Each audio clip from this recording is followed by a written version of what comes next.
सद्गुरु श्री आशुतोष महाराज जी की जय। सियावर रामचंद्र भगवान की जय। उमापति महादेव की जय। सच्चे दरबार की जय। एक बार एक राजा अपने रथ पर सवार होकर राजमार्ग से जा रहा था। मार्ग में उसने एक नन्हे से बालक को, बहुत ही मासूम बालक को मिट्टी में खेलते हुए देखा। राजा रथ से उतरा, उस बालक के पास गया और उससे पूछा, पुत्र, तुम मिट्टी में क्यों खेल रहे हो? उस बालक ने बड़ा सहज उत्तर दिया, लेकिन बहुत प्रखर। उसने कहा, मिट्टी का पुतला हूं राजन, तो मिट्टी में ही तो खेलूंगा। इतने छोटे से बालक के मुख से ऐसी ओजस्वी बात को सुनकर राजा बड़ा स्तब्ध रह गया। उसके मन में विचार आया कि मैं निसंतान हूं और ये बालक बड़ा तेजस्वी है, क्यों ना मैं इसे अपने पुत्र के रूप में अपना लूं। ऐसा विचार करके उसने उस बच्चे से पूछा कि क्या तुम मेरे साथ मेरे महल में रहोगे? बालक ने कुछ देर विचार किया और फिर कहा कि ठीक है राजन, मैं आपके साथ आपके महल में चलने के लिए तैयार हूं, लेकिन मेरी 2 शर्तें हैं। अगर आप इन दोनों शर्तों को पूरा कर पाएंगे तो ही मैं आपके साथ आपके महल में रहूंगा।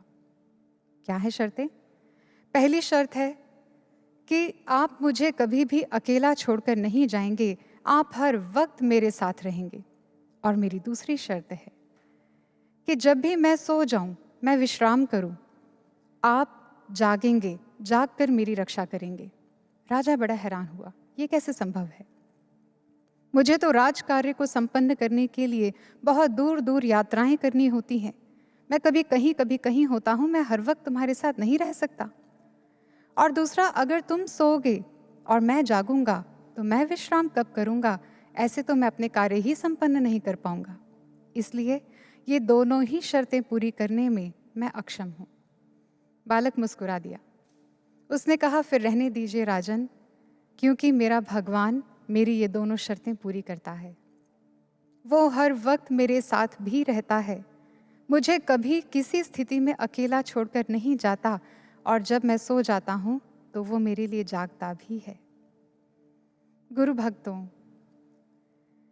आप अपने किसी संबंधी, किसी साथी को सोच सकते हैं जो इस रोल में फिट होता हो, जो ये दोनों ही शर्तें पूरी करने में सक्षम हो? नहीं ना। हम जानते हैं man is a social being, मनुष्य एक सामाजिक प्राणी है। हमें अपनी आवश्यकताओं की पूर्ति के लिए किसी ना किसी सहयोग की आवश्यकता होती है, किसी ना किसी साथ की आवश्यकता होती ही है।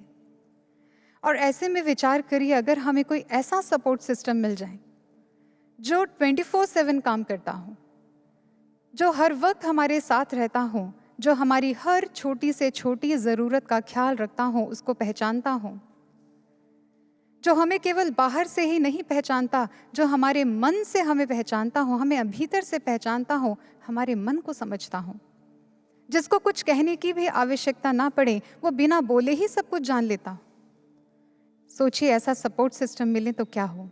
और हम बहुत बहुत सौभाग्यशाली हैं, क्योंकि हमें ऐसा ही सपोर्ट सिस्टम मिला है, हमें ऐसे गुरु का साथ मिला है, हमें ऐसे साथी, ऐसे रहवर मिले हैं जो ये दोनों शर्तें पूरी करते हैं, जो हर वक्त हमारे साथ रहते हैं, किसी स्थिति में कभी हमें अकेला नहीं छोड़ते, जो हमें बाहर से नहीं, हमारे मन में उठने वाले हर भाव को हमारे जानने से पहले जान लेते हैं, हमारे मन को समझते हैं, हमारी हर छोटी से छोटी ज़रूरत का ख्याल रखते हैं, उसको पूर्ण करने के लिए उद्यत हो जाते हैं, हमारी हर समस्या में समाधान बनकर हमारे साथ खड़े होते हैं।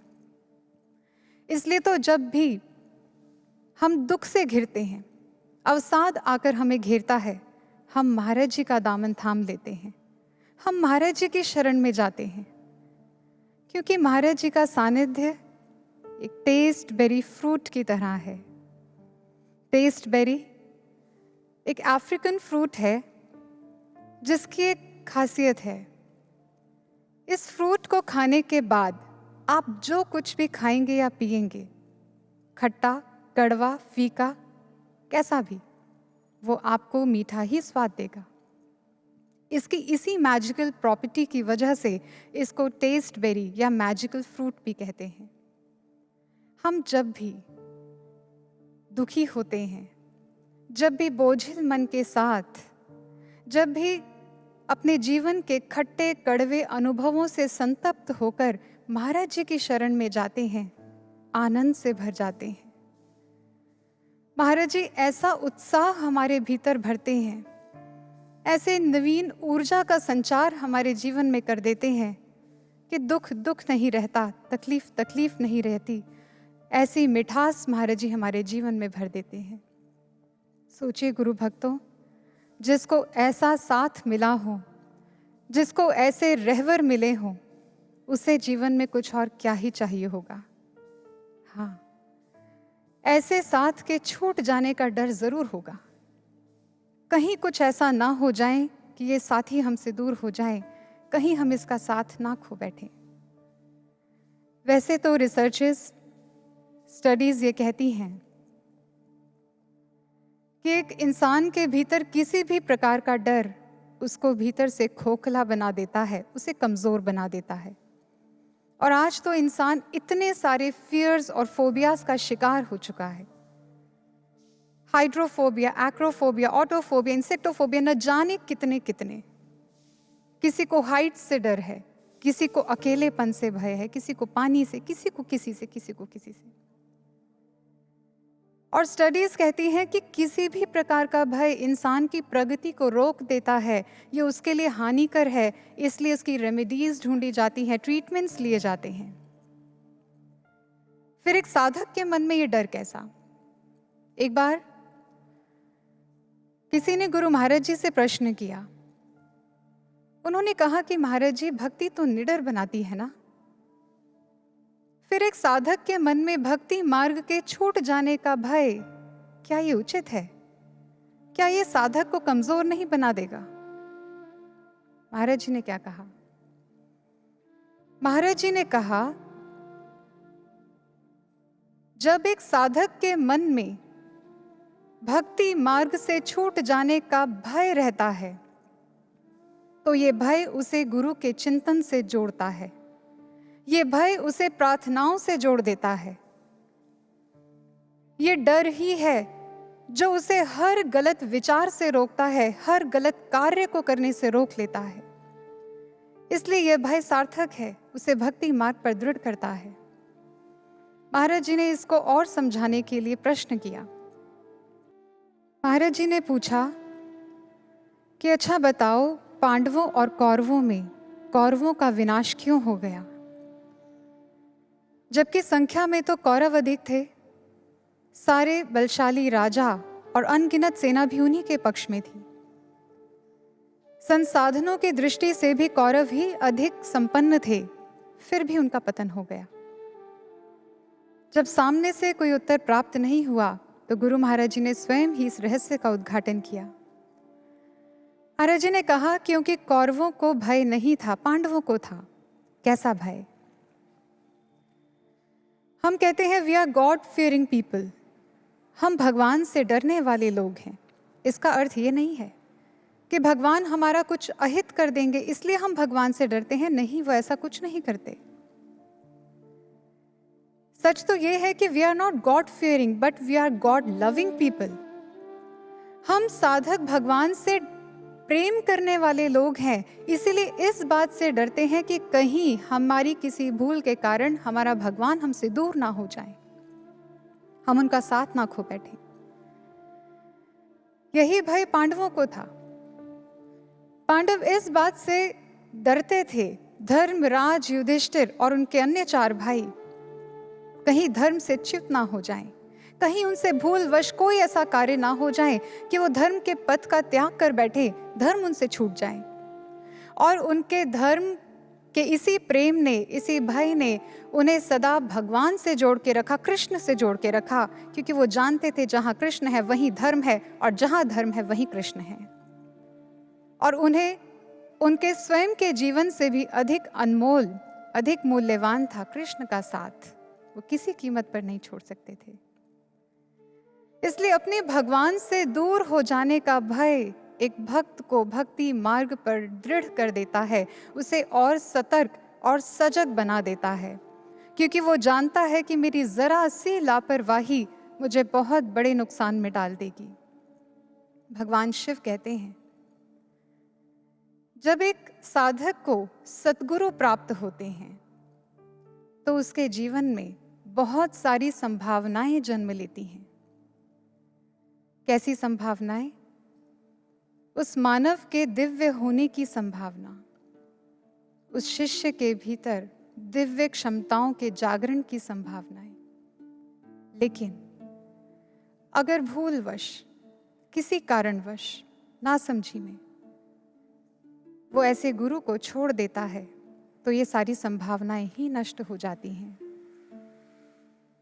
गुरु त्यागाद मृत्यु, मंत्र त्यागाद दरिद्रता, गुरु मंत्र परित्यागी रौरवम नरकम व्रजेत। ऐसे लोग जो ये कहते हैं कि महाराज जी तो हमेशा हमारे हृदय में वास करते हैं, हम महाराज जी को कभी नहीं भूल सकते, कभी उनको नहीं छोड़ सकते, लेकिन उनके दिखाए मार्ग पर नहीं चल रहे।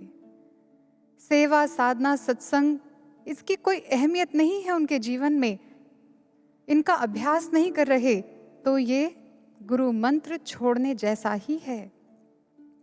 और ऐसे भक्तों के लिए तो भगवान शिव कहते हैं कि उन्हें कल्प वृक्ष के नीचे बैठकर भी वो भक्ति के रत्नों से वंचित रह जाते हैं, वो कुछ प्राप्त नहीं कर पाते, वो आध्यात्मिक उन्नति नहीं कर पाते। ऐसे सद्गुरु का सानिध्य पाकर भी वो लाभान्वित नहीं हो पाते, वो कंगाल रहते हैं, दरिद्र रहते हैं। लेकिन ऐसे जो गुरु को ही छोड़ बैठे, जो गुरु का ही त्याग कर दें, वो तो भक्ति मार्ग पर मृत हो जाते हैं, उनकी तो सारी संभावनाएं ही नष्ट हो जाती हैं। इसलिए गुरु भक्तों, महाराज जी के चरणों में हम ये प्रार्थना निरंतर करते रहें और ये भय हमारे भीतर बना रहे कि महाराज जी किसी भूल के कारण, कैसी भी स्थिति में आपका दामन हमसे ना छूटे। मेरे सतगुरु मुझको देना सहारा, कहीं छूट जाए न दामन तुम्हारा, कहीं छूट जाए न दामन तुम्हारा। आइए इस प्रार्थना को श्रवण करते हैं।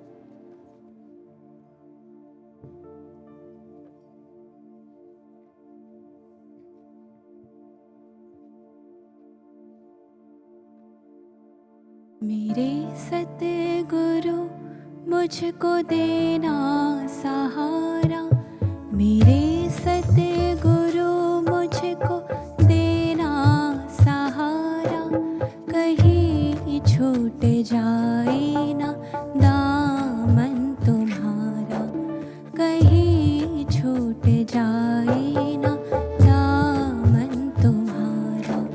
मेरे सतगुरु मुझको देना सहारा, मेरे सतगुरु मुझको देना सहारा, कहीं छूट जाए ना दामन तुम्हारा, कहीं छूट जाए ना दामन तुम्हारा। तेरे प्रेम से ये छुड़ाती है दुनिया, तेरे प्रेम से ये छुड़ाती है दुनिया, इशारों से मुझको बुलाती है दुनिया, इशारों से मुझको बुलाती है दुनिया। नहीं समझूं जग का झूठा इशारा, नहीं समझूं जग का झूठा इशारा, कहीं छूट जाए ना दामन तुम्हारा, कहीं छूट जाए ना दामन तुम्हारा।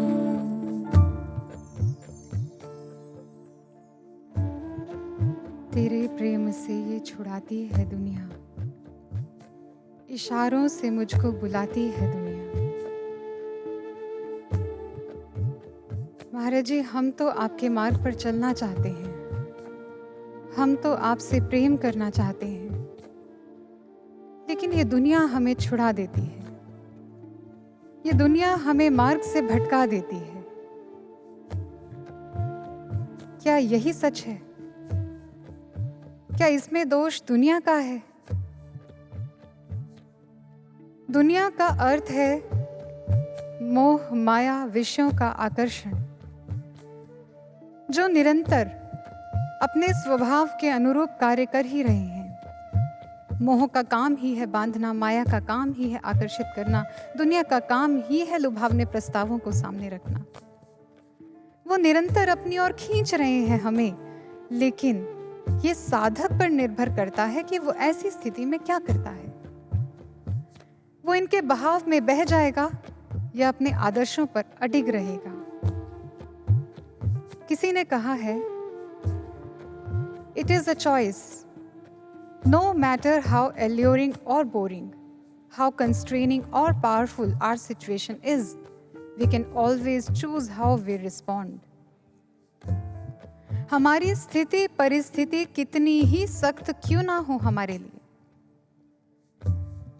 कोई कितना ही फोर्सफुली हमें अपनी ओर खींचने की कोशिश क्यों ना करे, कोई जबरन कितना ही हमें अपने अनुसार कार्य कराने का, अपने अनुसार चलाने का प्रयास क्यों ना करें, ये पूरी तरह से हमारी चॉइस है, हमारे ऊपर निर्भर करता है कि ऐसी स्थिति में हम क्या डिसीजन लेते हैं, इस स्थिति को हम कैसे रिस्पॉन्ड करते हैं, हम कैसे डील करते हैं।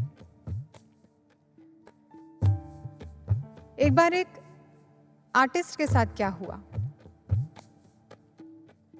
उसने एक पेंटिंग बनाई सांप की, बहुत ही अद्भुत, बहुत ही आकर्षक, इतनी रियल, इतनी लाइफ लाइक थी वो पेंटिंग कि दूर दूर तक उसकी ख्याति फैल गई। जो भी उस पेंटिंग को देखता, लोगों ने ये भी कहना शुरू कर दिया कि we can hear it's his, हमें इस सांप की फुफकार तक सुनाई देती है, इतनी रियल थी।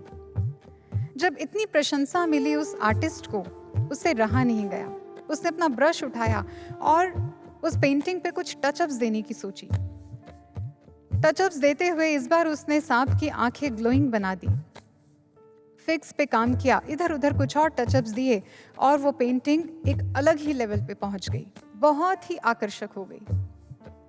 अब तो उसकी प्रशंसा और फैली और इतनी प्रशंसा पाने के बाद और प्रशंसा पाने के लोभ में वो अपने आप को रोक नहीं पाया, वो अपने ब्रश को रोक नहीं पाया। इस बार फिर उसने टचअप्स दिए और इस बार उसने सांप के पैर बना दिए। वो ये तक भूल गया कि सांप के तो पैर ही नहीं होते हैं। और उसी दिन से उसकी ये पेंटिंग जो आज तक प्रशंसा का पात्र थी, वो हंसी का पात्र बन गई। और ये expression painting feet on a snake एक चाइनीज एफोरिज्म को रिफर करने लगी, जिसका अर्थ होता है वो भी कर देना जिसकी आवश्यकता नहीं है। समझिए इस आर्टिस्ट के साथ क्या हुआ। दुनिया ने इशारे किए, प्रशंसा के बाण छोड़े और वो फंस गया, वो बह गया उनके साथ। वो चाहता तो अपने आप को संभाल सकता था, रोक सकता था, लेकिन इस आकर्षण में वो ऐसा फंसा कि उसने वो कर दिया जो उसे नहीं करना था। लेकिन एक साधक को ऐसा नहीं करना चाहिए, साधक के साथ ऐसा नहीं होना चाहिए, क्योंकि यही परिस्थितियां तो उसके सामने भी बनती हैं। कभी प्रशंसा आएगी, कभी लोभ खींचेगा, कभी मोह बांधने की कोशिश करेगा, कभी वासनाएं, कभी लोभ सताएगा। लेकिन ऐसे में ये हम पे निर्भर करता है कि हम किसको कितना अहमियत देते हैं, हम किसको कितनी अटेंशन देते हैं। ये सब कुछ मन का खेल है। It all begins and ends in your mind. What you give power to has power over you. हम जिसको जितनी अटेंशन देंगे वही तो हर बार हमारी अटेंशन ग्रैब करेगा। हम जिसको अधिकार देंगे वही तो रूल करेगा हमारे ऊपर। हम जिसको महत्व देंगे वही हावी होगा। अब ये हमें सोचना है कि हम किसको अपने मन में स्थान देते हैं, संसार से मिले विकारों को या गुरु दरबार से मिले भक्ति के संस्कारों को। हमारी चॉइस है। हम किस भाव को पोषित कर रहे हैं, हम किसको महत्व दे रहे हैं। हमारे जीवन की दिशा वही हो जाएगी और दशा भी उसी पर निर्भर करेगी। चेरोकी इंडियंस में एक गाथा बहुत प्रचलित है। एक बार एक वृद्ध चेरोकी अपनी ट्राइब के एक बालक को दो भेड़ियों के बीच में चलने वाले संघर्ष के विषय में बता रहे थे। उन्होंने कहा, जानते हो, हम सब के भीतर दो भेड़िए हैं जो निरंतर संग्राम में रहते हैं, निरंतर युद्ध कर रहे हैं। एक और अच्छाई है तो एक और बुराई है। एक और घृणा, ईर्ष्या, वासना जैसे दुर्विचार हैं, दुर्भावनाएं हैं, और दूसरी ओर शांति, प्रेम, उत्साह जैसे सद्विचार हैं। और ये संग्राम इन दो भेड़ियों के भीतर दिन रात चलता रहता है, सबके मन में और तुम्हारे भीतर भी। उस बालक ने कुछ देर चिंतन किया इस बात पर और फिर पूछा कि इन दोनों में से जीत किसकी होती है? उत्तर मिला, द वन यू फीड, जिसको तुम पोषित करते हो। अब हम आत्म अवलोकन करें।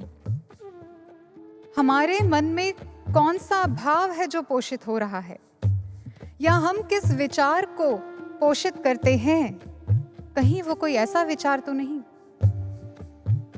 संशय, ईर्ष्या, लोभ, वासना जैसा कोई दुर्भाव तो नहीं जो गुरु के प्रेम से हमें छुड़ा दे, जो गुरु दरबार से हमें दूर कर दे?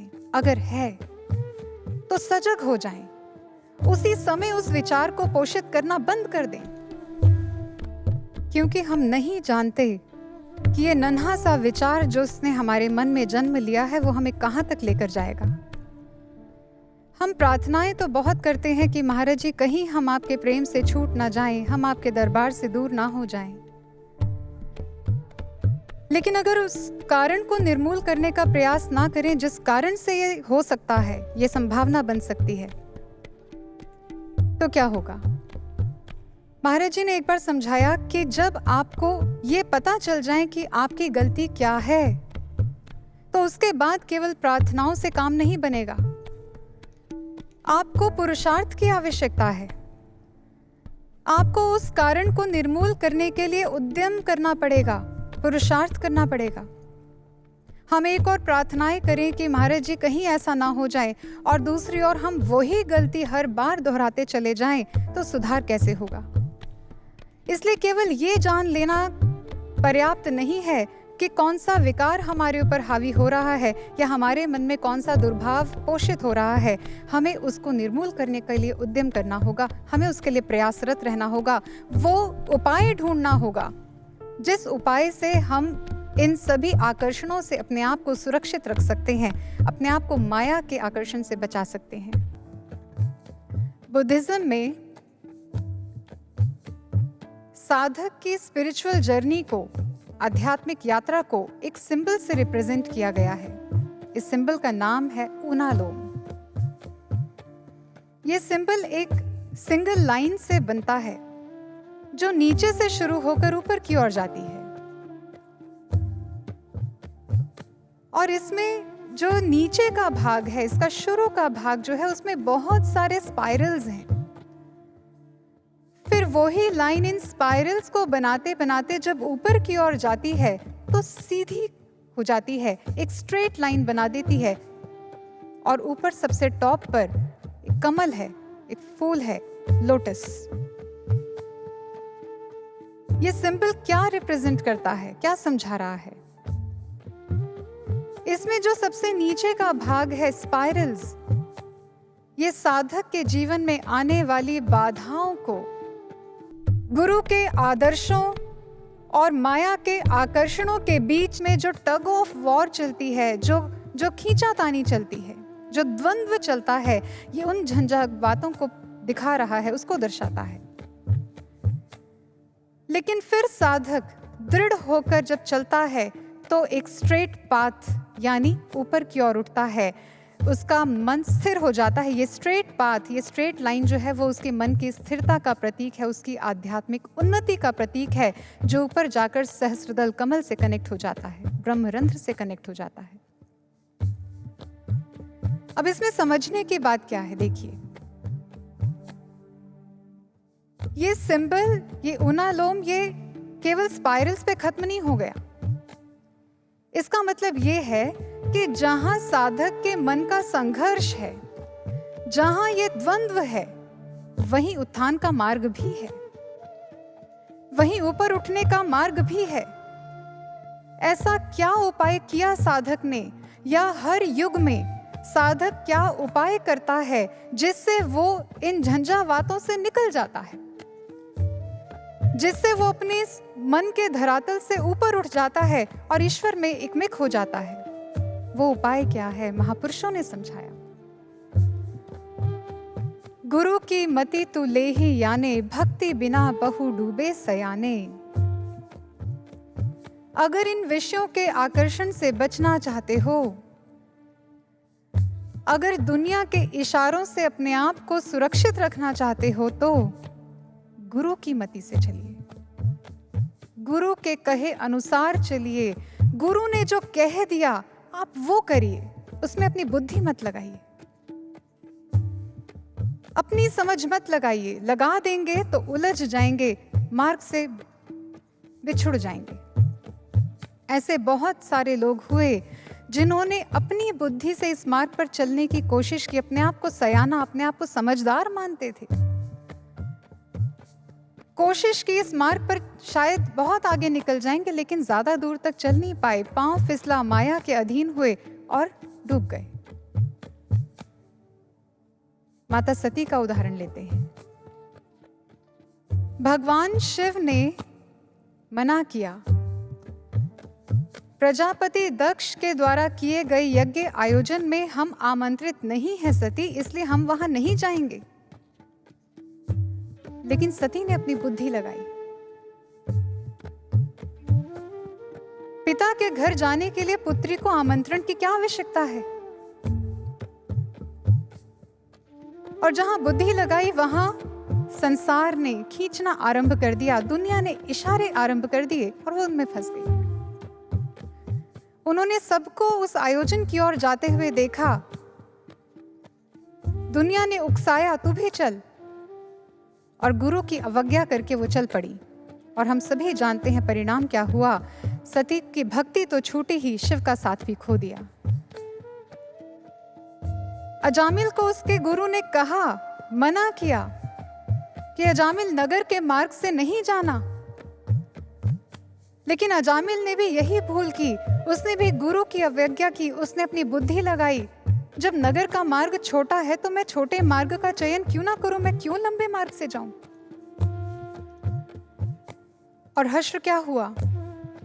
वैश्या के मोह जंजाल में फंस गया और भक्ति नष्ट हुई, पतन हो गया। गुरु की बात जो ना मानेंगे वो ही पछताएंगे, कुदरत के भीषण प्रकोप से वो ना बच पाएंगे। कुदरत का जो भीषण प्रकोप है उससे बचाने के लिए ही तो गुरु ने मना किया था। अगर गुरु की मति से चले होते, अगर गुरु के अनुसार किया होता कार्य उन्होंने, अगर वो रुक गए होते, अपनी बुद्धि ना लगाई होती, तो आज इतिहास कुछ और होता।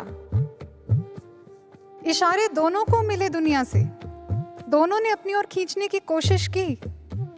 इशारों ने, दुनिया ने इन दोनों को ही अपनी ओर खींचने की कोशिश की, लेकिन क्या हुआ? अगर वो गुरु की आज्ञा के प्रति दृढ़ होते, पूर्ण रूप से समर्पित होते, तो नहीं बह सकती थी सती, नहीं बह सकता था अजामिल। इसलिए गुरु की मति तो ले ही आने, कुछ भी सोचे समझे बिना आप केवल मात्र गुरु के अनुसार चलिए। जो गुरु ने कह दिया उनकी बात को मानिए, उसमें किंतु परंतु मत करिए, इफ्स एंड बट्स मत लगाइए, उलझ जाएंगे और अपनी भक्ति को खो देंगे, ऐसे अनुपम साथ को खो बैठेंगे। लेकिन अगर गुरु के हिसाब से चलेंगे तो माया से छूट जाएंगे, अप्रभावित रहेंगे। आप सब ने पृथ्वी के गुरुत्वाकर्षण शक्ति, ग्रेविटेशनल पुल के बारे में सुना है, आप जानते हैं। उसकी एक परिधि है और इस ग्रेविटेशनल फील्ड के अंदर जो कुछ भी है, पृथ्वी उसको लगातार अपनी ओर खींचती है, अपने से बांध के रखती है। आप बॉल को हवा में उछालिए, वो वापस नीचे आके गिरेगी। लेकिन ऐसा क्या है कि स्पेस में घूमती ये सैटेलाइट्स वो इस गुरुत्वाकर्षण की शक्ति से अप्रभावित रहती हैं, वो वापस नीचे आकर नहीं गिरती हैं। ऐसा क्या है? क्योंकि सैटेलाइट्स ने एस्केप वेलोसिटी के थ्रू पृथ्वी के इस ग्रेविटेशनल फील्ड को क्रॉस कर लिया है, वो इस परिधि को लांघ चुकी हैं। इसलिए वो इस गुरुत्वाकर्षण शक्ति के प्रभाव से प्रभावित नहीं होती हैं। अब वो प्रभावहीन हो चुका है उनके लिए। ठीक इसी तरह माया का भी एक प्रभाव क्षेत्र है। माया का तो अर्थ ही है माया। जहां तक इंद्रियों की सीमा है वहां तक माया का पसारा है। और ये माया इतनी बलशाली है, इतना फोर्स है इसमें कि कितनी ही बार देवता भी इससे प्रभावित हो जाते हैं और फिर 84 लाख योनियों में आकर फंस जाते हैं। लेकिन जब एक व्यक्ति के जीवन में सद्गुरु आते हैं, उसे ब्रह्म ज्ञान देते हैं, और वो साधक जब ब्रह्म ज्ञान के मार्ग पर दृढ़ होकर चलता है, साधना करता है, गुरु की मति के अनुसार चलता है, तो उसको भी वो गति मिल जाती है जिससे वो माया की परिधि को लांघ सकता है। फिर माया उसको क्षति नहीं पहुंचा पाती, अर्थात उसको भी ऐसी एस्केप वेलोसिटी मिल जाती है जिससे वो माया के प्रभाव क्षेत्र से बाहर निकलकर उसको प्रभावहीन कर देता है। फिर इस संसार में रहता हुआ भी वो माया से अप्रभावित रहता है, इसके आकर्षणों से अप्रभावित रहता है। इसलिए गुरु भक्तों, महाराज जी से ये प्रार्थना करते हैं कि महाराज जी, ये माया बहुत प्रबल है, बहुत बलशाली है, लेकिन हम आपकी मति से चल पाएं ऐसी समझ हमें देना, ऐसी शक्ति हमें दीजिए, क्योंकि हमें भय है कहीं छूट जाए ना दामन तुम्हारा, कहीं छूट जाए ना दामन तुम्हारा।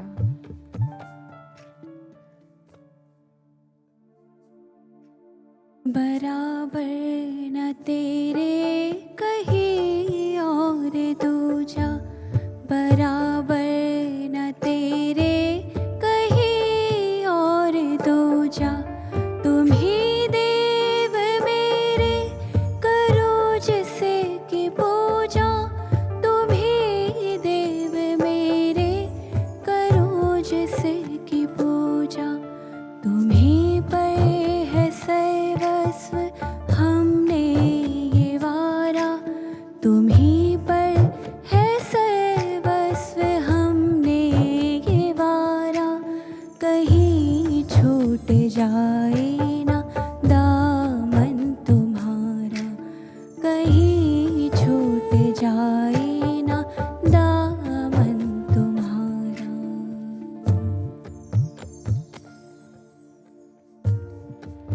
बराबर न तेरे कोई और दूजा, तुम ही देव मेरे करूं जिसकी पूजा। ग्रंथों के उद्गार हैं, गुरु रेको जगत सर्वम ब्रह्म विष्णु शिवात्मकम, गुरोः परतरम नास्ति तस्मात् संपूजयेत् गुरुम। ब्रह्मा, विष्णु, महेश आदि देव तो क्या, संपूर्ण जगत भी गुरु में ही समाविष्ट होता है।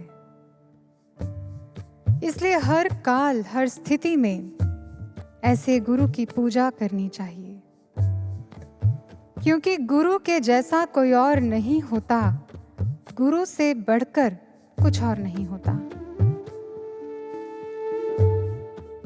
जानते हैं ग्रंथों के ये उद्गार किस गुरु के लिए हैं? जिनकी महिमा भगवान शिव स्वयं गाते हैं। जलानाम सागरो राजा यथा भवती पार्वती, गुरु नाम तत्र सर्वेषाम राजायम परमो गुरु। हे पार्वती, जिस प्रकार इस सभी जलाशयों में से सागर राजा होता है, ठीक इसी प्रकार इस संसार के अंदर जितने भी प्रकार के गुरु हैं, सूचक, वाचक, बोधक, निषिद्ध, विहित, कारणाख्य, ऐसे गुरु जो अपनी शरण में आए जिज्ञासुओं को माला देते हों, मंत्र देते हों, अच्छी शिक्षाओं का ज्ञान देते हों, तंत्र मंत्र सिखाते हों, कथाएं बाजते हों, हठयोग सिखाते हों।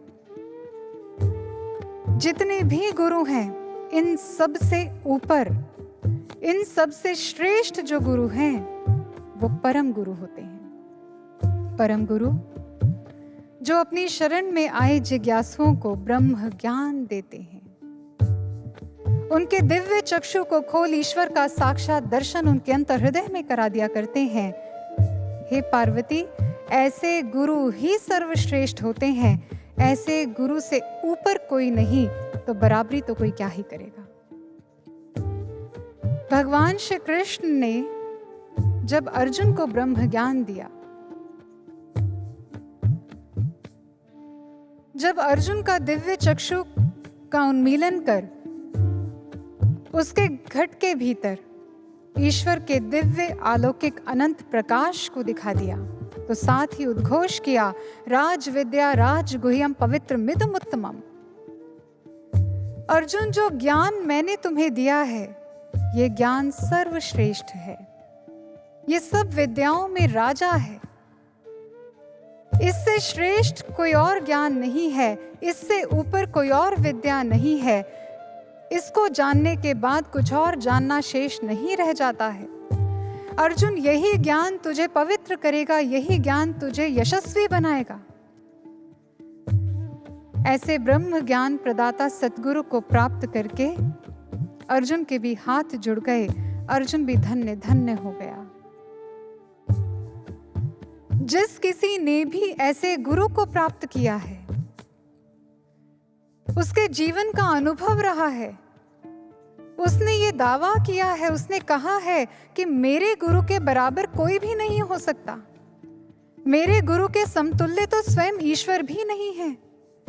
सहजो बाई जी को जब ऐसे गुरु प्राप्त हुए संत चरण दास जी, उन्होंने कहा, चरण दास पर तन मन वारूं, गुरु ना तजूं हरि को तज डारूं। कबीर साहब जी ने कहा, गुरु गोविंद दो खड़े काके लाखों पाए, बलिहारी गुरु आपने जिन गोविंद दियो मिलाए। संत एकनाथ जी ने जो कहा वो हम सब गुरु भक्तों को झकझोरने के लिए काफी है कि कहीं हम अपने गुरु महाराज जी की श्रेष्ठता को, उनकी भव्यता को पहचानने में कोई भूल ना कर बैठे। संत एकनाथ जी ने क्या कहा? उन्होंने कहा कि अगर आप अपने गुरु को ईश्वर के समतुल्य मानते हैं, अगर आप अपने गुरु को भगवान की उपमा देते हैं, तो आप भूल कर रहे हैं। आप अपने गुरु को बहुत कम आंक रहे हैं। इसका अर्थ है कि आपने अपने गुरु की भव्यता को, उनकी श्रेष्ठता को ठीक से पहचाना ही नहीं है। गुरु भक्तों, पूछिए अपने आप से, हमारे गुरु महाराज जी श्रेष्ठ क्यों हैं? ये तथ्य तो है ही कि उन्होंने हमारी योग्यता अयोग्यता देखे बिना ही अपने जीवन की तपस्या का फल, ये ब्रह्म ज्ञान उन्होंने सहज ही हमें दे दिया। लेकिन इसके साथ साथ ऐसा बहुत कुछ है जो उन्हें सबसे अलग, सबसे खास, सबसे विशेष, ईश्वर से भी विशेष, ईश्वर से भी श्रेष्ठ बना देता है।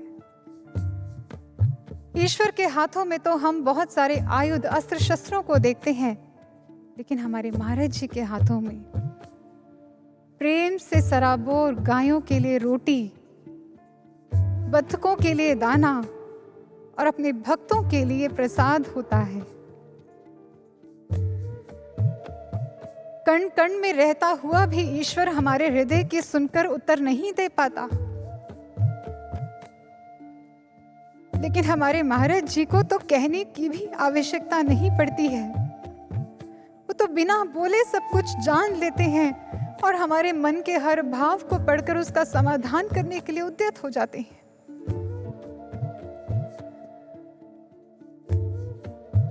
इसलिए कोई उनमें पिता को देखता है, कोई उनमें माँ को देखता है, कोई भाई को, कोई सखा को। सबका अपना अपना नाता है गुरु महाराज जी से और भावों से बंधे इस प्रत्येक नाते को निभाने के लिए महाराज जी खुशी खुशी अपना सब कुछ लुटा देते हैं।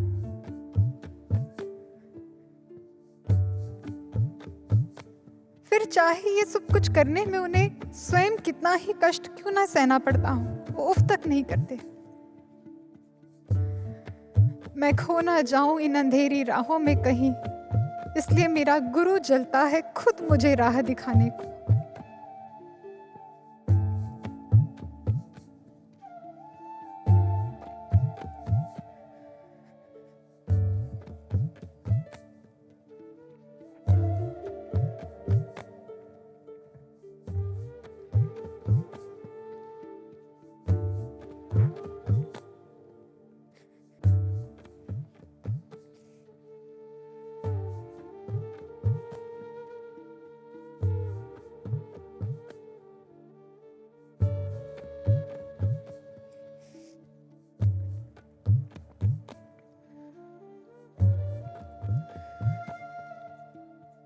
हम में कितनी ही कमियां क्यों ना हो,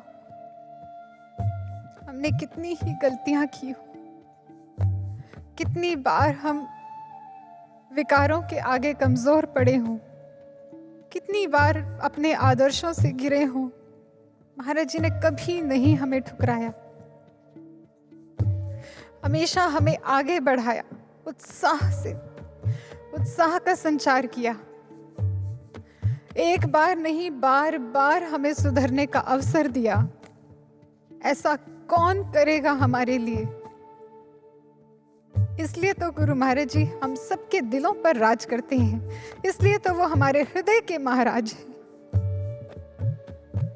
फिर ऐसे गुरु की पूजा हम क्यों ना करें? लेकिन गुरु की पूजा क्या केवल अक्षत रोली चंदन से की जाती है?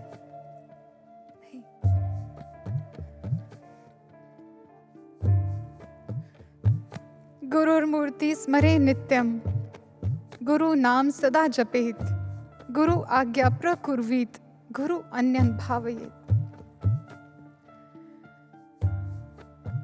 ऐसे गुरु की वास्तविक पूजा की जाती है। अपने रोम रोम में उसका चिंतन को बसाकर, अपनी हर आते जाते श्वास में उसके ज्ञान को, उसके नाम को बसाकर, उसके मुख से निकला हर वाक्य जब हमारे जीवन का ध्येय बन जाएगा, जब उनकी हर आज्ञा हमारे जीवन की धुरी बन जाएगी और हमारा संपूर्ण जीवन केवल इसी के इर्द गिर्द घूमेगा, हम किसी अन्य के लिए, हमारे मन में किसी और के लिए कोई भावना, उसके प्रति कोई श्रद्धा कभी जन्म नहीं लेगी। उनके ज्ञान को, उनके मार्ग को छोड़ किसी और विकल्प की ओर हमारा ध्यान नहीं जाएगा। वास्तविक पूजा तब होगी।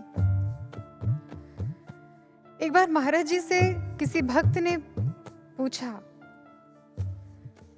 उन्होंने कहा कि महाराज जी मैं जब भी आपके पास आता हूं, हर बार सोचता हूं कि कुछ उपहार आपके पास लेकर आऊं, आपको भेंट स्वरूप कुछ दूं, लेकिन मैं कभी समझ ही नहीं पाता कि आपको क्या भेंट करनी चाहिए, आपको क्या उपहार दूं।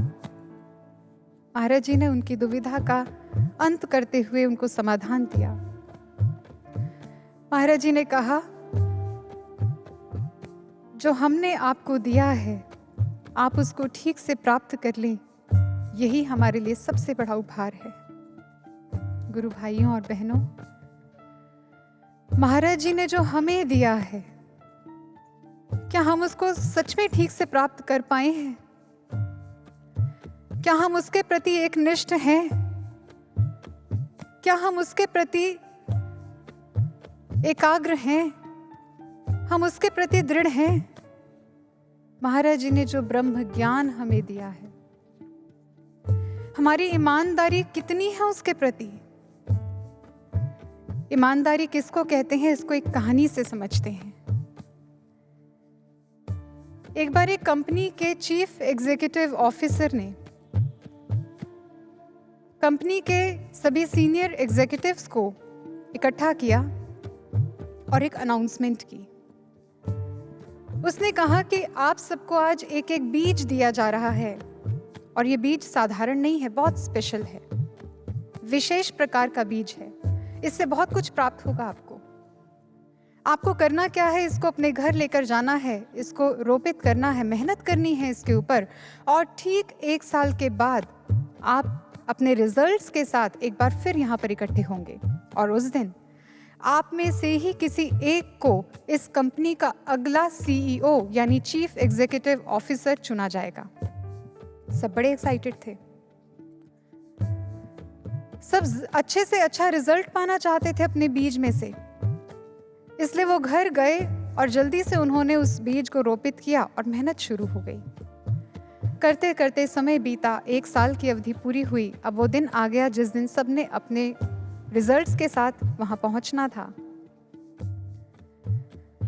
अब जब सभी बोर्ड रूम में इकट्ठे हुए अपने अपने पौधों के साथ, कंपनी का सीईओ वहां पर आया। उसने एक दृष्टि डाली, सबके पास सुंदर सुंदर पौधे थे, लेकिन एक व्यक्ति था जो सबसे नजरें चुराता हुआ अपने खाली गमले के साथ सबसे पीछे बैठा था। उसने उस व्यक्ति को उसके गमले के साथ आगे बुलाया और उससे इसका कारण पूछा। उस एग्जीक्यूटिव ने बताया कि किस प्रकार पूरा साल मेहनत करने के बावजूद भी पौधा तो दूर, एक कोपल तक नहीं फूटी।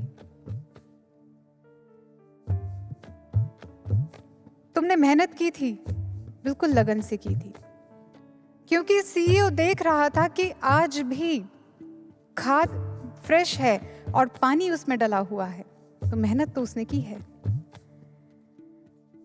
अब उस सीईओ ने सबको देखा और कहा कि अब आप सभी अपना दिल थाम लें, क्योंकि मैं इस कंपनी के अगले चीफ एग्जीक्यूटिव ऑफिसर से आपको मिलवाने जा रहा हूं और वो वही व्यक्ति है जिसका गमला खाली है। सब बहुत हैरान हुए।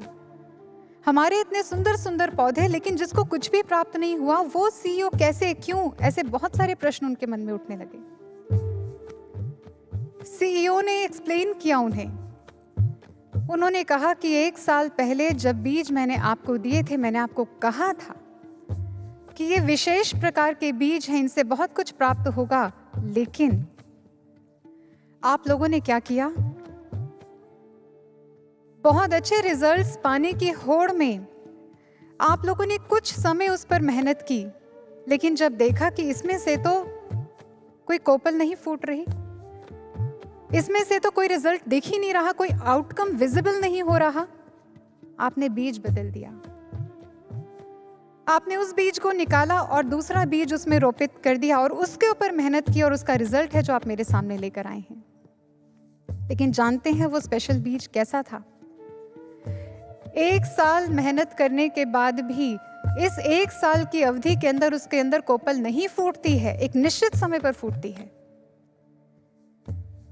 लेकिन जब वो निश्चित समय आता है तो वो बीज अपने में से इतने ऊंचे पौधे को प्रकट कर देता है कि उसकी ऊंचाई आसमान को छूती है। लेकिन आप ऐसा धैर्य रख ही नहीं पाए, आप मेरे बातों पर विश्वास कर ही नहीं पाए और आपने बीज को बदल दिया। लेकिन इस व्यक्ति की ईमानदारी देखिए, इसने पूरा साल उस बीज पर मेहनत की जो मैंने दिया था, मेरी बातों पर विश्वास करके रिजल्ट तो इसको भी नहीं मिल रहा था, कोई विजिबल आउटकम तो इसके सामने भी नहीं था। ये भी कितनी बार घबराया होगा, बेचैन हुआ होगा, लेकिन इसने ईमानदारी नहीं छोड़ी, इसने बीज को रिप्लेस नहीं किया, मेरी बातों पर विश्वास किया और मेहनत करता रहा, आज भी कर रहा है। और ऐसा नहीं है कि इस 1 साल की अवधि के अंदर कुछ भी नहीं प्राप्त हुआ इसे। जो अंतर विकास हुआ है उस बीज का, वो आप लोगों की आंखें नहीं देख पा रही हैं, लेकिन एक निश्चित समय के बाद इसी अंतर विकास के कारण देखना इसका पौधा कहां से कहां पहुंचेगा, आपसे भी श्रेष्ठ होगा और बहुत ऊंचा होगा। हम क्या करते हैं? जब ज्ञान का बीज हमारे भीतर रोपित हुआ, हमें जिस दिन से ज्ञान मिला है उसी दिन से हमारे भीतर भी सकारात्मक परिवर्तन आना शुरू हो चुका है। फिर बेशक बहुत जल्दी हमें बाहर इसका आउटकम, बाहर इसका रिजल्ट देखने को ना मिले, हमें ऐसा लगता होगा कि हमें तो कोई चेंज दिखाई नहीं दे रहा, लेकिन अपने भीतर, अपने अंतःकरण में झांक कर देखें, जिस दिन से ज्ञान लिया है आप इसको महसूस करते हैं कि उसी दिन से हमारी सोच में, हमारे विचार में, हमारे चिंतन प्रवाह में एक सकारात्मक परिवर्तन आया है, एक अपलिफ्टमेंट आई है। हम अब वैसे नहीं हैं अंदर से जैसे पहले हुआ करते थे, बहुत पॉजिटिव चेंज है। इसलिए अंतर विकास तो हो रहा है, लेकिन एक निश्चित अवधि, एक निश्चित समय के बाद जो इस ब्रह्म ज्ञान पे दृढ़ होकर चलने के बाद हमें प्राप्त होगा, ये ज्ञान एक समय पर आकर अपनी संपूर्ण भव्यता के साथ जब प्रकट होगा, प्रत्यक्ष होगा इसका परिणाम, तो केवल आप और हम नहीं, ये पूरी दुनिया, पूरा विश्व इसका साक्षी बनेगा। लेकिन दृढ़ होकर ईमानदारी से हम इसका अभ्यास करें, इस पर चलें, यह महत्वपूर्ण है। लेकिन कहीं अगर हम घबराकर अपने जीवन की कुछ परेशानियों से, कुछ विकट परिस्थितियों से घबराकर अगर इस मार्ग को ही छोड़कर किसी अन्य उपाय के पीछे भाग चले, अन्य उपायों या उपायकर्ताओं के पीछे हो लें, तो कुछ प्राप्त नहीं कर पाएंगे। कितनी बार ऐसा होता है कि हम ज्ञान पर से विश्वास हटाकर किसी और उपाय पर विश्वास करने लग जाते हैं, जो ज्ञान शाश्वत तरीका है, जो सनातन है, जो भक्ति की शाश्वत विधि है, हम उसको छोड़ किसी दूसरे पर विश्वास करते हैं, उसको सही और सटीक मानकर उसको अपना लेते हैं और उस पर मेहनत करते हैं। और जब कुछ प्राप्त हो जाता है तो हमें लगता है कि शायद बहुत कुछ मिल गया, जैसे उन एग्जीक्यूटिव्स को लगा कि हमने बहुत सुंदर पौधे उगा लिए, लेकिन जीवन से वो प्राप्त नहीं कर पाएंगे जो प्राप्त करना चाहिए, जो ये ज्ञान आपको दे सकता है। बहुत बड़ी भूल करेंगे अगर ऐसा होगा तो, क्योंकि भगवान श्री कृष्ण स्वयं कहते हैं, न अहम वेदा न तपसा न दाने न चेजया शक्य एवं विधो दृष्टुम दृष्टवानसी माम यथा। भक्ति की शाश्वत विधि है किसी पूर्ण सतगुरु की शरण में जाकर ब्रह्म ज्ञान को प्राप्त करना, ईश्वर का साक्षात दर्शन प्राप्त कर लेना। इसको छोड़कर यदि आप कुछ भी और करते हैं, दान पुण्य, व्रत उपवास, तीर्थों का भ्रमण, आप कुछ भी क्रियाकलापों में लगते हैं, जो कुछ भी करते हैं, वो भक्ति की शाश्वत विधि नहीं है, आप उससे कुछ प्राप्त नहीं कर पाएंगे विशेष। संकट किसके जीवन में नहीं आते हैं? प्रहलाद के जीवन में कम संकट नहीं आए। भक्त प्रहलाद के पास एक विकल्प था, उसके तो प्राणों पर बन आई, लेकिन वो चाहता, विकल्प था उसके पास, वो भी अन्य लोगों की तरह श्री हरि को छोड़, अपने गुरु के दिखाए ज्ञान मार्ग को छोड़, अपने पिता को ही भगवान मानकर पूजने लग जाता, लेकिन उसने ऐसा नहीं किया, वो दृढ़ रहा ज्ञान पर। मीराबाई के साथ क्या हुआ? उनका तो संपूर्ण जीवन ही कष्टों से भरा था, कष्टों का पर्याय था, लेकिन न उन्होंने गुरु को छोड़ा, न उनके ज्ञान मार्ग को छोड़ा, इस पर दृढ़ रही, इस शाश्वत विधि पर दृढ़ रही, विकल्प नहीं चुना कोई। ऐसे बहुत से उदाहरण हैं, एक या दो नहीं, गुरु भक्ति के इतिहास में ऐसे कई उदाहरण हैं, कई ऐसे पात्र हुए हैं जिन्होंने कितनी ही कष्टों और यातनाओं को सहने के बावजूद भी इस भक्ति मार्ग से पलायन करने का विकल्प नहीं चुना, इसको छोड़ किसी अन्य उपाय को कर लें, ऐसा विचार भी अपने मन में लेकर नहीं आए। और ऐसे ही भक्त हुए हैं जिन्होंने स्वर्णिम इतिहास रच दिया है। दो भक्तों की गाथा आपको सुनाते हैं। गुरु श्री हरगोविंद महाराज जी के दो अनूठे शिष्य थे, संती और पल्ला। संती जो बचपन से ही गुरु श्री हरगोविंद महाराज जी के भक्ति के रंगों में ऐसी रंगी थी कि कोई और रंग उनके ऊपर चढ़ता ही नहीं था। लेकिन जिस दिन विवाह हुआ, उन्हें ज्ञात हुआ कि केवल वो परिवार ही नहीं बल्कि पूरा गांव ही किसी तांत्रिक पीर का मुरीद है, पहले दिन से ही कष्ट और यातनाएं मिलनी आरंभ हो गई, क्योंकि सभी उनको अपने पीर के आगे झुकाने के लिए कोशिश करते, जबरदस्ती करते, लेकिन वो अपने मार्ग पर दृढ़ रहती, गुरु के द्वारा दिए गए आदर्शों पर अडिग रहती। करते करते समय बीता, पुत्र ने जन्म लिया, उसका नाम रखा पल्ला। पति का देहांत हो गया, अब पुत्र को लेकर वो अलग रहती। बहुत कष्ट सहकर, बहुत यातनाएं सहकर, मेहनत मजदूरी करके वो अपने पुत्र का भरण पोषण कर रही थी, लेकिन केवल मात्र रोटी से नहीं, भक्ति के उत्तम संस्कारों से। इसलिए बचपन से ही, शुरू से ही पल्ला भी गुरु श्री हरगोविंद महाराज जी का भक्त बन गया, प्रेमी भक्त बन गया। वो उन्हीं की महिमाएं सुन सुनकर बड़ा हुआ, उन्हीं की कृपाओं के तले उसने अपना संपूर्ण जीवन बिताने की ही सोची, उसका अनुभव किया। उसने बचपन से किसी साथी, किसी सखा, किसी पिता को देखा जाना था, तो वो उसके गुरु महाराज जी थे। गुरु महाराज जी को कभी प्रत्यक्ष देखा नहीं था, उसने दर्शन नहीं किया था कभी उनका,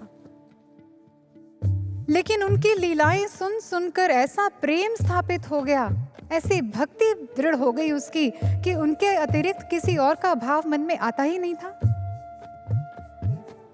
कौन सा ऐसा दिन था जब उन्हें यातनाएं नहीं मिली, जब उन्हें कोई कटाक्ष नहीं मिले, जब उन्हें ताने सुनने को नहीं मिले। कभी गांव वाले उन्हें प्रलोभन देते, हमारे पीर की शरण में आ जाओ, माला माल हो जाओगे, तुम्हें कोई कष्ट नहीं रहेगा, कोई अभाव नहीं रहेगा, हमारी तरह संपन्न हो जाओगे, क्यों ऐसे दर दर भटकते हो, क्यों ऐसे हाल में रहते हो, अरे हमारी तरह रहोगे ठाट बाट से, बस एक बार पीर की शरण में आ जाओ। कभी उन्हें ताने देते, कभी कटाक्ष करते, कैसा गुरु है तुम्हारा, अगर तुम्हारे गुरु में जरा भी सामर्थ्य होती तो तुम्हें इस हाल में ना रखता, तुम्हें ऐसे कष्टों में ना रखता, कभी तो तुम्हारी खबर लेता, तुम ही उसके नाम की रट लगाए रखते हो, कभी उसने झांक कर देखा तुम्हारी तरफ कि तुम जीवित भी हो या नहीं। वो ये सब कुछ सुनते, लेकिन इनको कोई महत्व ही नहीं देते, इन बातों को कोई तूल ही नहीं देते। एक दिन पल्ला जब अपने खेत की ओर जा रहा था, तो उसने देखा गांव के गली कूचों को सजाया जा रहा है, ऐसा लग रहा था कोई उत्सव है। यूं तो कोई भी उनसे कभी बात ही नहीं करता था, इसलिए उसने बड़ी हिम्मत करके किसी से पूछ लिया कि आज गांव में क्या है, कोई उत्सव है। उत्तर तो मिला, लेकिन कटाक्षों से भरा हुआ। उस व्यक्ति ने कहा कि हाँ, उत्सव ही है, आज हमारे पीर सखी सरवर हमें दर्शन देने हमारे गांव में आ रहे हैं। क्या तेरे गुरु कभी आए? हमारे गुरु तो हमारी इतनी फिक्र करते हैं, क्या तेरे गुरु ने कभी जानने की कोशिश की कि तुम किस हाल में रहते हो? कभी उनके मन में तुम्हारा कोई ख्याल आया है? अभी भी कहते हैं छोड़ दो ऐसे गुरु को, कुछ नहीं मिलने वाला। कभी तो तुम्हें दर्शन देते, कभी तो तुमसे मिलने आते, कभी तो तुम्हारा हालचाल पूछते। यूं तो ऐसे ताने पल्ला ने बहुत बार अपने जीवन काल में सुने थे, लेकिन कभी ऐसा महसूस नहीं किया। लेकिन आज पल्ला का हृदय विदीर्ण हो रहा था इन तानों को सुनकर। आज उसके मन में पीड़ा उठ रही थी, इसलिए वो बोझिल मन के साथ खेत ना जाकर वापस अपने घर लौट आया।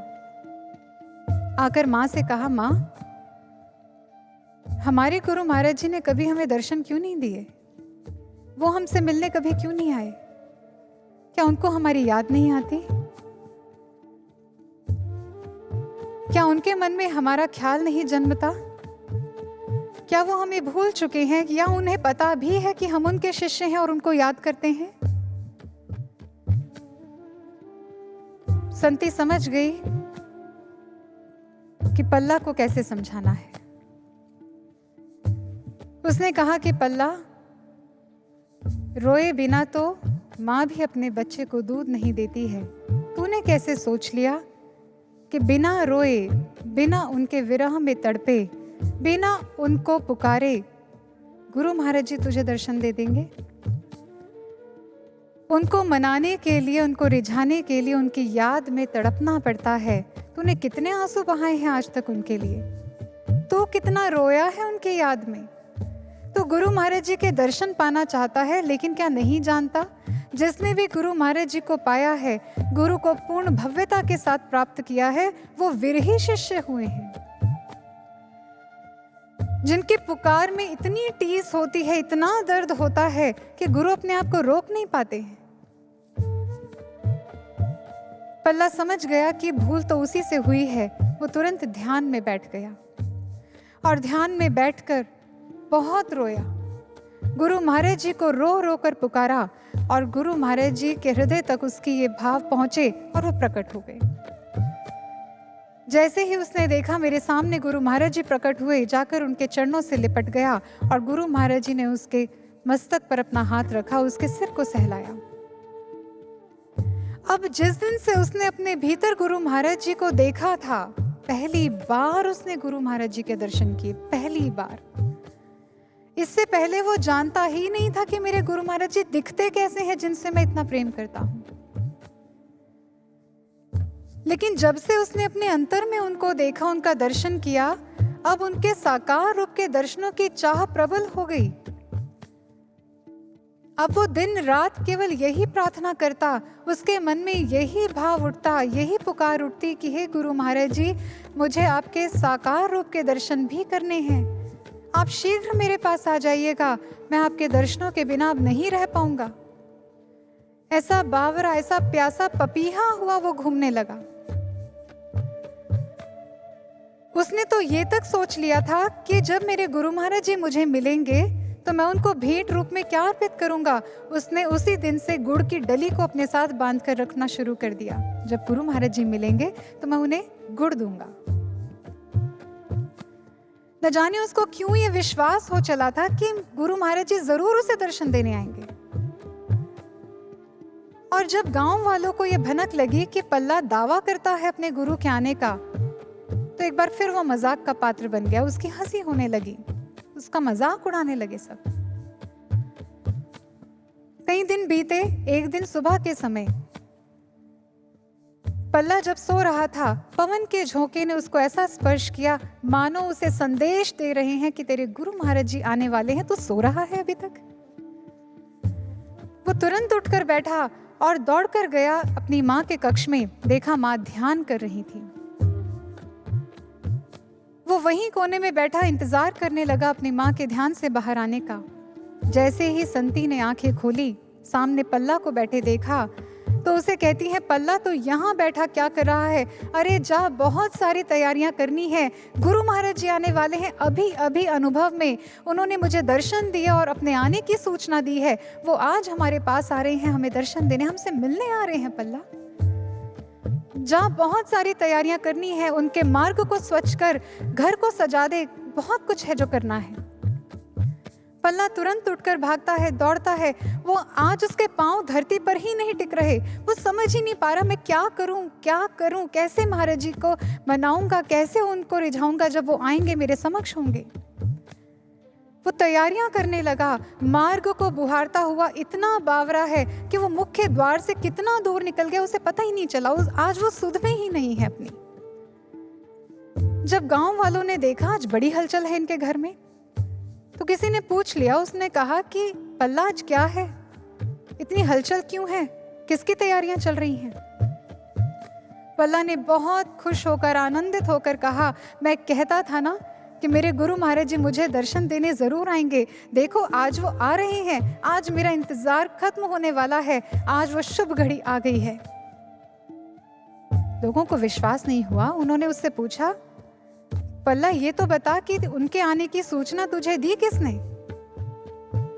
पल्ला ने कहा बड़े गर्व से कि मेरी माँ को आज अनुभव हुआ है और गुरु महाराज जी ने स्वयं आकर कहा है कि वो आ रहे हैं। बस फिर क्या था, फिर से हंसी ठिठोली होने लगी, उसका मजाक उड़ाने लगे। देखो इन बगुला भक्तों को, कहते हैं गुरु महाराज जी अंदर दर्शन देते हैं, हमें अंदर दिखाई देता है, वो हमसे बातें करते हैं। अरे ऐसा भी होता है भला? पाखंड है ये सब कुछ। ऐसे लोग क्या जाने कि अंतः अनुभूति क्या होती है। लेकिन आज पल्ला को इन सब की कोई परवाह नहीं थी। वो तो अपनी तैयारियों में मस्त था, गुरु महाराज जी के आगमन का इंतजार कर रहा था। सुबह सुबह ही सारी तैयारियां समाप्त हो गई। अब बचा था तो केवल इंतजार, प्रतीक्षा। सुबह से लेकर दोपहर हो गई। पल्ला के मन में बार बार रह रहकर यह भाव उठता कि कहीं तैयारी में कोई चूक तो नहीं रह गई कि महाराज जी को आने में देर हो रही है। कहाँ कमी रह गई? वो फिर दौड़ कर जाता, फिर कुछ ठीक करता, फिर देखता कि गुरु महाराज जी तो नहीं आ रहे। वो फिर उठ कर जाता, फिर कोई चीज को संभाल लेता, ठीक कर लेता कि क्या कमी है जिस कारण से गुरु महाराज जी नहीं आ रहे हैं। इतना विलंब क्यों हो रहा है? एक भक्त के पुकार पर आने में इतना विलंब, इतनी देर क्यों? अब जब दोपहर हो गई, उस तपते सूरज के साथ उसके विरह की तपिश भी बढ़ गई। वो व्याकुल हो गया। अब जैसे जैसे आसमान का सूरज भी ढलने लगा, सांझ होने लगी, पल्ला के धैर्य का सूरज भी ढलने लगा। वो भी अधीर होने लगा, बेचैन होने लगा। अब जब देखा कि ये इंतजार की घड़ियां तो इतनी लंबी हो गई हैं, ये तो समाप्त ही होने को नहीं आ रही हैं, वो बिलख गया। वो तड़प गया कि महाराज जी क्या कमी है, मुझसे कहां भूल हो गई, आपको आने में इतना विलंब क्यों हो रहा है? मैं जानता हूं मुझसे बहुत गलतियां हुई हैं, मैं जानता हूं मैं कमियां हैं मेरे अंदर बहुत। मैं आपके उन शिष्यों में से नहीं हूं जिनके ऊपर आपकी दृष्टि स्वतः ही पड़ जाती है, लेकिन जैसा भी हूं तो आपका ही ना। और मैंने तो सुना है कि भक्त वो होता है जो भगवान से भगवान को मांगता है। मेरी मांग में कहां कमी है? मैं भी तो आपसे आपको ही मांग रहा हूं, अपने भगवान से अपने भगवान की ही तो मांग कर रहा हूं। फिर क्या दोष है? फिर आप क्यों नहीं आ रहे? गुरु महाराज जी इतना विलंब ना करिए कि मेरे सब्र का बांध टूट जाए, मैं बिखर जाऊं। इतना विलंब ना करिए। अगर आज आप नहीं आए ना, तो आपके ज्ञान पर प्रश्न चिन्ह उठ जाएगा। आपके अनुभवों को कोई सत्य नहीं मानेगा। सब यही कहेंगे कि ये अनुभव झूठे होते हैं, ये भक्त झूठे हैं जो दावा करते हैं अपने गुरु महाराज जी के आने का।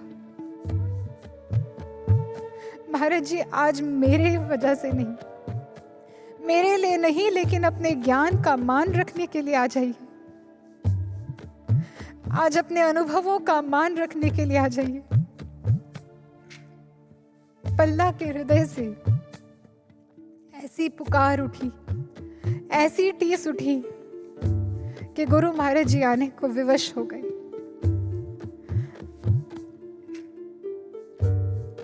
घोड़ों के टापों की, उनके हिनहिनाने की आवाज सुनाई देने लगी और पल्ला के साथ सारे गांव वालों की दृष्टि उस आवाज की दिशा में मुड़ गई।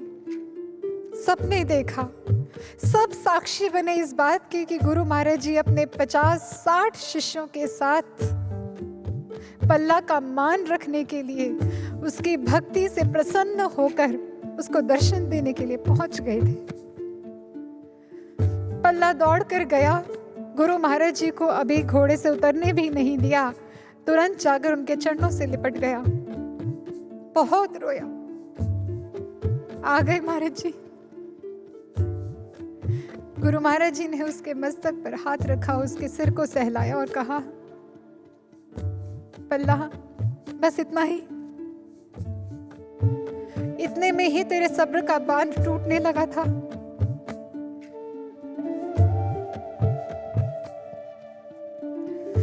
इंतजार की घड़ियां तो बहुत लंबी हो सकती है, कष्टदायी हो सकती हैं, लेकिन इंतजार का जो फल है वो बहुत आनंददायी होता है।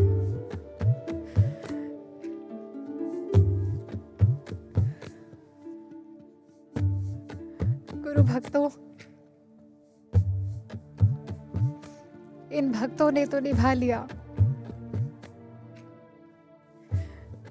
दुनिया के सारे आकर्षणों से, सारे प्रलोभनों से, दुनिया के इशारों से मुक्त होकर, माया से प्रभावहीन होकर, केवल मात्र गुरु की आज्ञा में रहकर, गुरु की रजा में रहकर अपने जीवन को क्या से क्या बना लिया। बेशक सांसारिक दृष्टि से देखने में लगा कि उन्होंने बहुत कष्ट सहे, लेकिन उनके हृदय को देखिए, उनके जीवन की गाथा देखिए, स्वर्णिम अक्षरों में अपना नाम लिखवा गए। महाराज जी से प्रार्थना करते हैं, महाराज जी हम भी ऐसा कर पाए।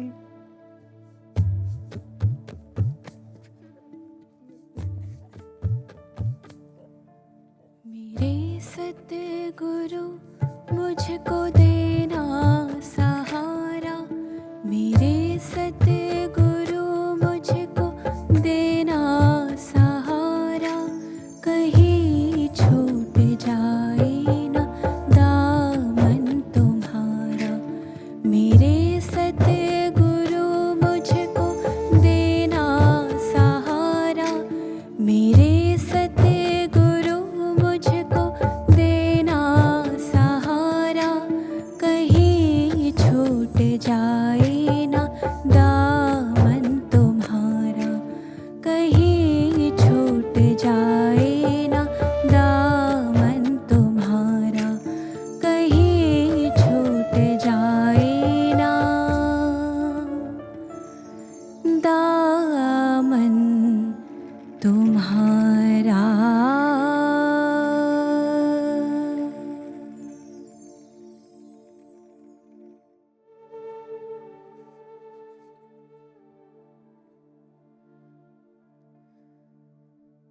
भक्तों,